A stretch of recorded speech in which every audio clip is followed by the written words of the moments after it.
Around Dodge City and in the territory on west, there's just one way to handle the killers and the spoilers, and that's with a U.S. Marshal and the smell of gun smoke.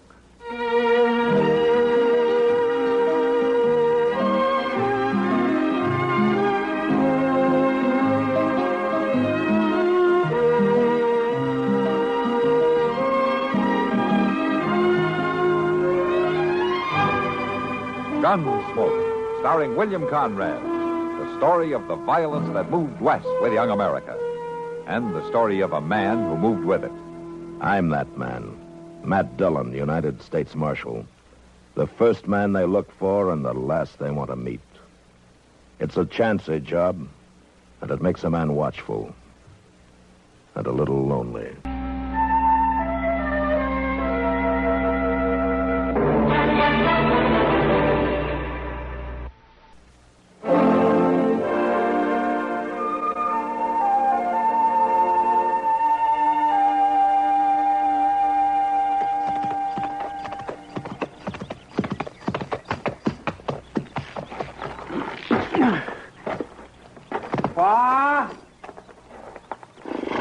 Pa! I ain't hiding. Come around back. I didn't know if you was to the house. Yeah, well, I ain't. Yeah. Why, were you lost finding Dodge? Lost? Well, you know I wasn't lost, Pa. I've been there twice since we come here. What kept you? Well, I stopped off. In one of them saloons? You know I ain't never been in one of them places, Pa. You go in one, you just keep right on, riding through town, and don't never bother to come back home. I know, Pa. So what kept you? Well, there was one of them medicine shows, Pa. A fellow with a magic act and a pretty girl. You was supposed to ride right home. Well, I was thinking on you, Pa, with them pains in your back. This elixir some fellow was talking about, it would have fixed you up real good. You didn't buy none. Well, you know I didn't have no money for it, Pa. Well, that's a good thing. Oh, they was selling a lot of it. And folks was drinking it down right there. You could see right away that they was feeling better. Did you get what you went for? Oh, sure, Pa. I fetched the paper from the lawyer feller and about buying this place. And I fetched the mail, too. Mail? Now, who'd be writing? It's from Jim. He must have found out we'd moved here. Shit, you must want something pretty bad. Well, he's coming through this way. He wants to stop and stay a spell. Now, he ain't welcome.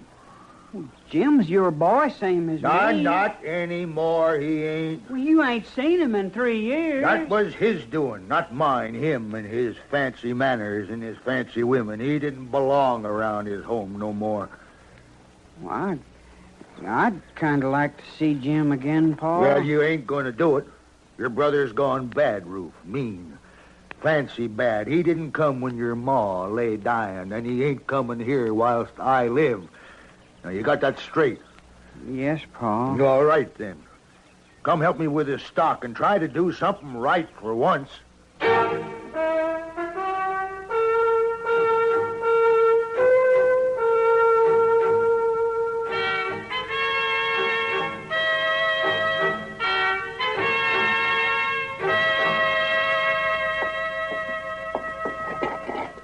Plenty more coffee, Sheriff, if you'd like another cup of it. Oh, this'll do nicely, thank you, Chester. Wouldn't be no trouble. It's all hot and everything. No, thanks. Hello, Blair. Sorry to keep you waiting. Matt? I've been extending to him the courtesies of your office, Mr. Dillon. You've been what? Give me some coffee. I don't know if that was a courtesy or not. How's that? It's all right, Chester. Matter of fact, I'll have some myself. Well, sure. Something on your mind, Blair, besides that cup of coffee? Yeah, Matt, there is. I'm after a man I'd like you to keep a lookout for. I think he may pass through here on his way from Texas. Oh? Name's Waddell.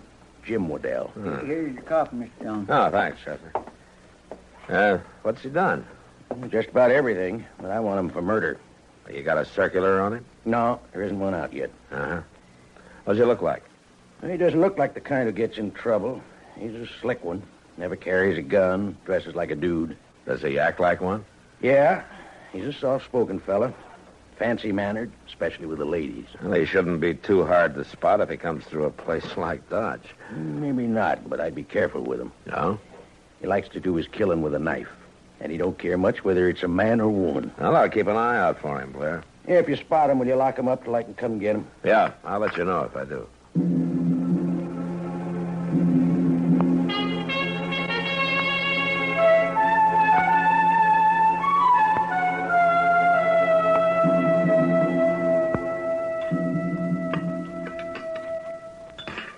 Just look at that.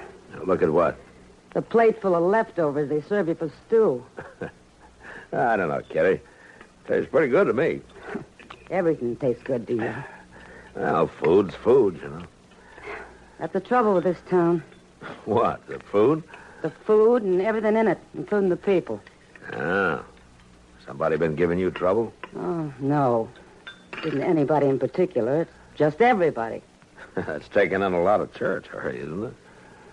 Sometimes I think if I see another drunken cowboy, I'll scream. Your saloon makes a lot of money off of drunken cowboys, Kitty. Yeah, but I don't have to like it. Maybe not. There are a lot of other people in town. Yeah. They're either blown dry by the prairie or trying so hard to scrabble for money they never look up. You're in a mood for fare, aren't you? Yeah, I guess I am. Sometimes I just get sick of it all. Well, I sort of admit that Dodge isn't the prettiest place I've ever seen. Well, the people aren't very pretty either. Oh, come on, Kitty. Have some more coffee. It'll make you feel better. No, thanks. You have some. I think I'll go on. You sure? Yeah, sure. You want me to come along with you? No, thanks. I'll go on alone. See you later. All right, Kitty. Thanks for the dinner.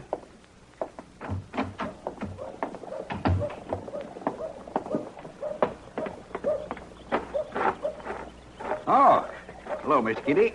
Hello.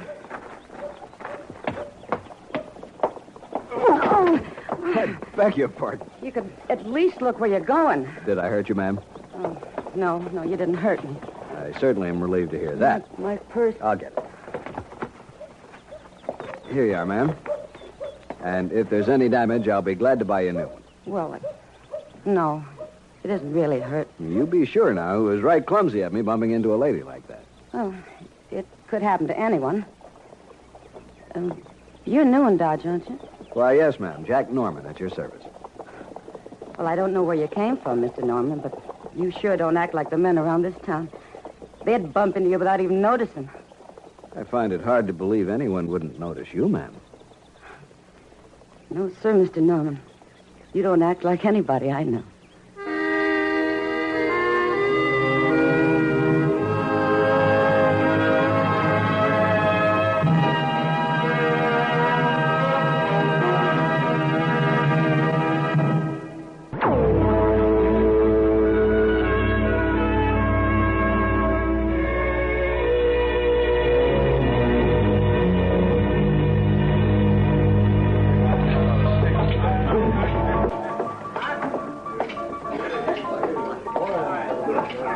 Two beers, Sam. 2 beers.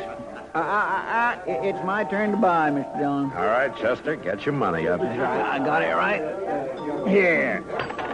You know, you're a real sport, Chester. Oh, no, it ain't nothing. Here you are. Okay, well, thanks, Sam.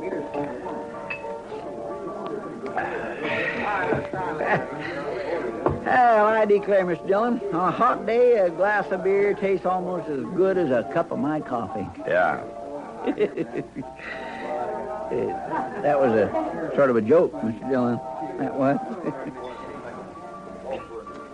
That's a nice fellow, ain't he, that Miss Kitty's having a drink with? Yeah, he seems all right. Sure does like to have her sit down at his table. Kitty sells a lot of drinks that way. Expect you're right. Huh? Look, she's coming over here. Yeah. Oh, she'll lose money on us, Chester. I reckon she will. I ain't got no more to spend. Well, hello, Miss Kitty. Hello, Chester. Matt. Hi, Kitty. You boys want to sit down? No, thanks, Kitty. I gotta be getting back, and Chester's out of money. Well, sounds like I'm wasting my time. Yeah. Is your friend, that Mr. Norman, going to be in town for long? Oh, I don't know, Chester. He's having pretty good luck at that poker game over there. He may not be in any hurry. See, they just dealt him in again. Yeah. Hope he has good luck. He's in with a tough bunch. Oh, he can handle himself. Hey, look, they're fighting. Yeah, come on. All right, hang on. That's enough. Watch that. Hold on. All right. Just stand easy, Mort. Yeah. I ain't the one to grab hold of, Marshal. He's the one that pulled the knife. Norman? Yes, sir. He sure did. All right, what about that, Norman?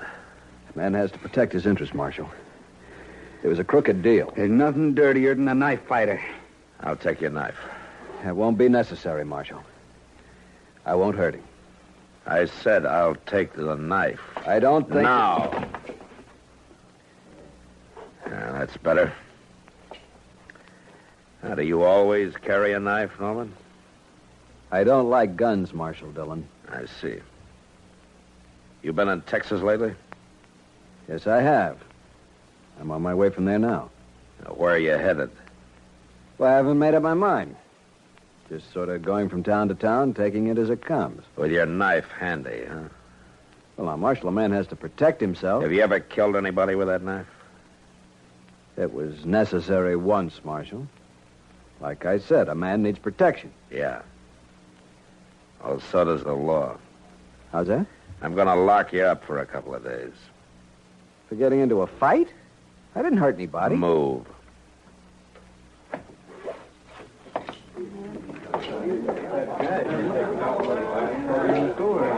Matt, Yeah. aren't you being a little hasty? Maybe, but I'm going to hold him until I hear from Blair. I don't think Jack's a killer. Well, I don't know whether he is or not yet. But I'm still going to lock him up. You've got no right to do this, Marshal. You can argue about that in jail. You're making a big mistake. If I am, I'm sure I'll hear about it. I'm sure you will, too. All right, come on, Chester. Let's get him out of here.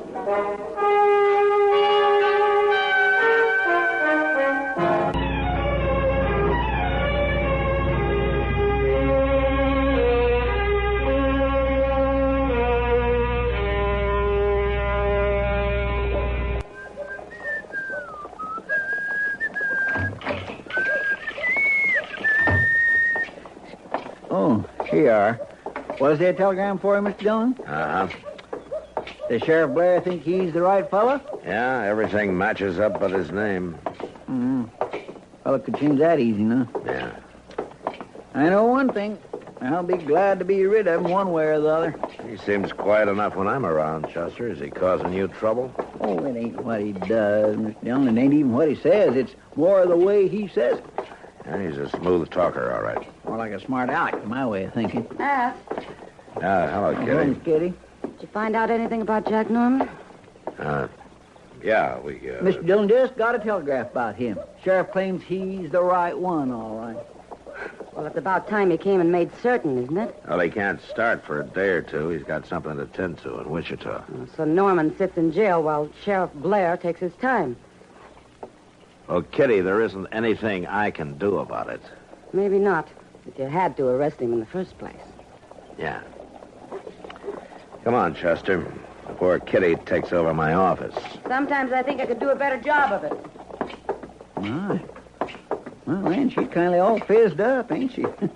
I mean about that fella Norman being put in jail. Chester, don't try to figure out women. Well, there's nothing wrong with your appetite, I can say that. Ask the Marshal to step back here, will you? Well, now, Mr. Dillon is a busy man, tending to his job. And I'm part of his job. Go on, tell him I want to see him. Well. Mr. Dillon? Yeah, Chester. He wants to see you. I'll take the tray back. You got something to say to me? Yes, Marshal, I do. I think it's about time we were honest with each other. All right. I just want you to know I understand how you marshals have to operate. That's so. You hear about a crime, then you have to arrest somebody, anybody, to make a show of doing your job. That's the way you figure it, huh? That's the way it is. Well, I can see how you have to do these things, but don't you think it's about time to let me go now? No, I don't. You haven't got a shred of evidence against me. Matt? Oh, Matt? Back here, Doc. Oh. Matt, the Reed boy just rode into town for me. He says there's been a terrible ruckus out at the Waddell place. Waddell? Yeah, there are those new folks out west of town. The old man's been hurt bad. Stabbed, I understand. I thought maybe you'd want to ride out with me. Yeah, Doc, I do. Come on.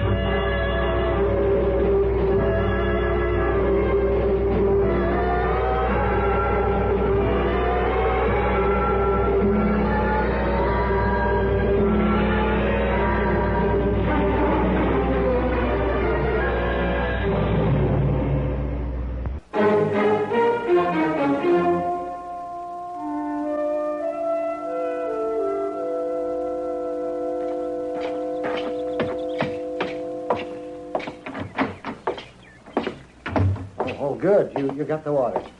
Pour some into that pan, will you, Matt? Yeah, sure, Doc.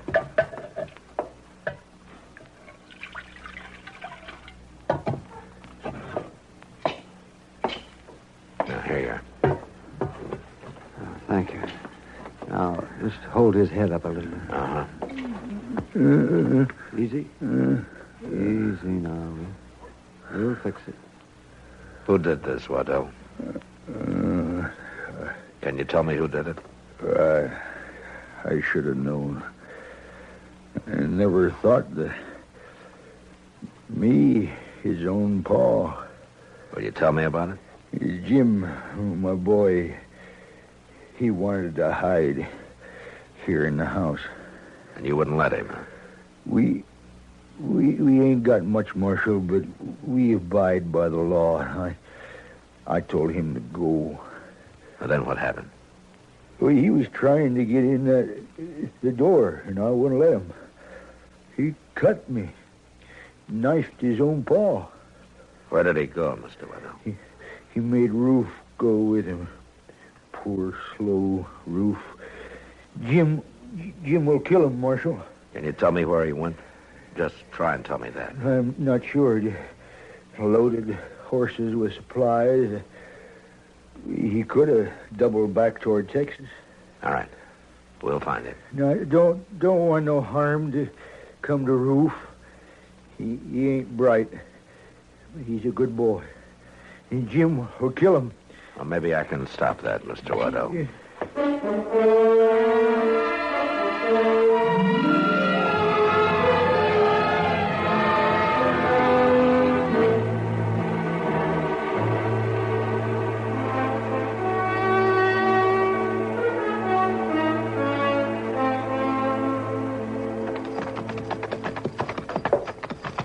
I swear I don't understand why this Jim took his brother along with him.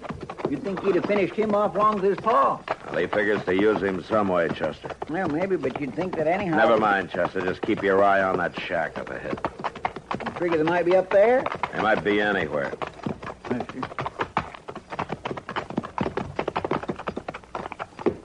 You going in there? Yeah. Leave the horses behind these rocks. And bring your rifle.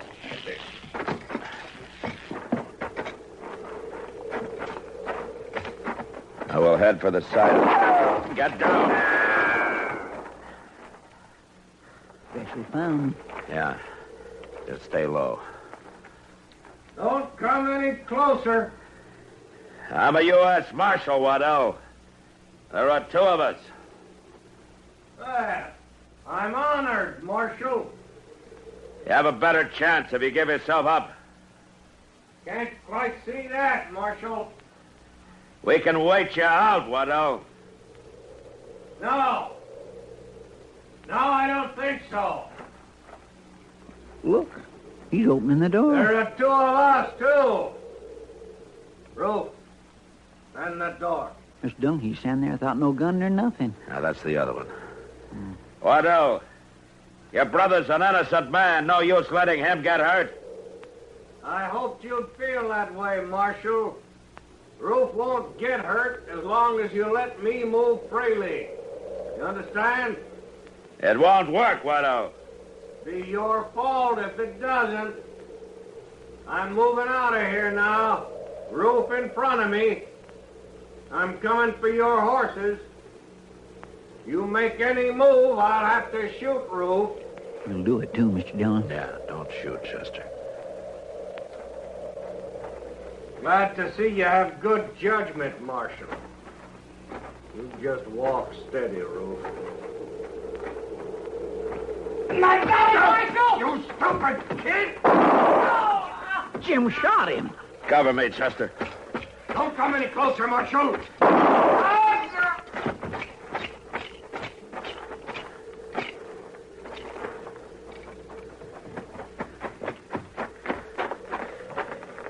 Mr. Dillon?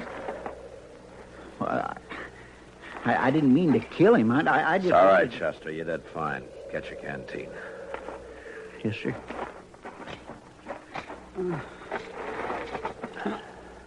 Roof, Jim, your brother's dead, Roof. We didn't have much choice. I know that, Marshal. Pa, how's Pa? He has a chance. You tell him.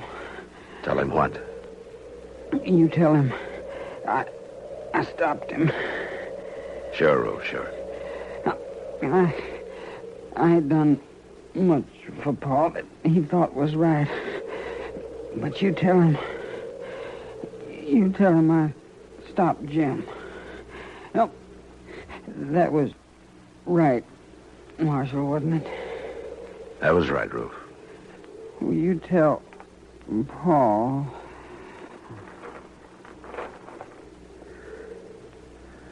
Yeah, I'll tell him.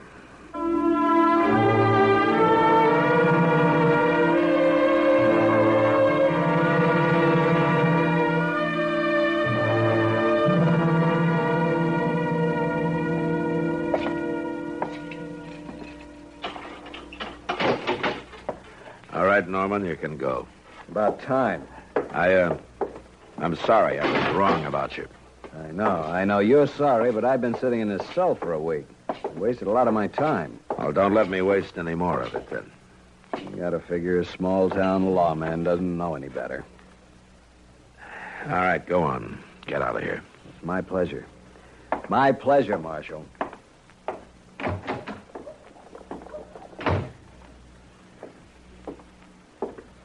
Doggone him, Mr. Dillon. He didn't have no right to talk to you like that. I don't know, Chester. I can't blame him too much. Yeah, but you... He was right about one thing. I locked up the wrong man. Well, maybe you did.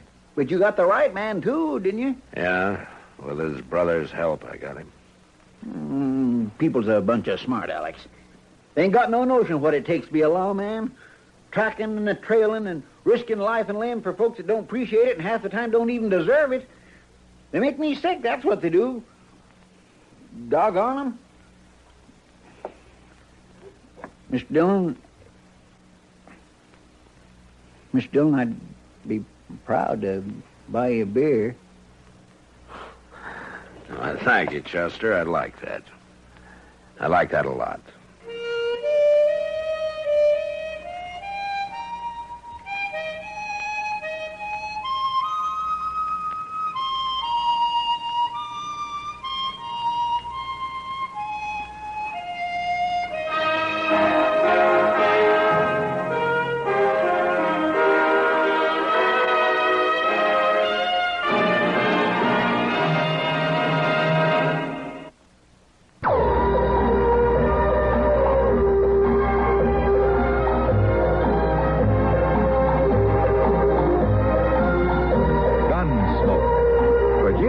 In Hollywood by Norman Macdonald, stars William Conrad as Matt Dillon, U.S. Marshal. The story was specially written for Gunsmoke by Marion Clark, with editorial supervision by John Meston. Featured in the cast were Harry Bartell, Sam Edwards, Lawrence Dobkin, Vic Perrin, and Jack Moyles.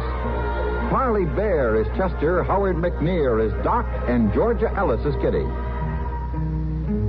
This is George Walsh inviting you to join us again next week when CBS Radio presents another story of the Western frontier. When Matt Dillon, Chester Proudfoot, Doc, and Kitty, together with all the other hard-living citizens of Dodge, will be with you once more. It's America growing west in the 1870s. It's Gunsmoke. You've been listening to the OTR Gold Network. Find more classic radio at otrgold.com.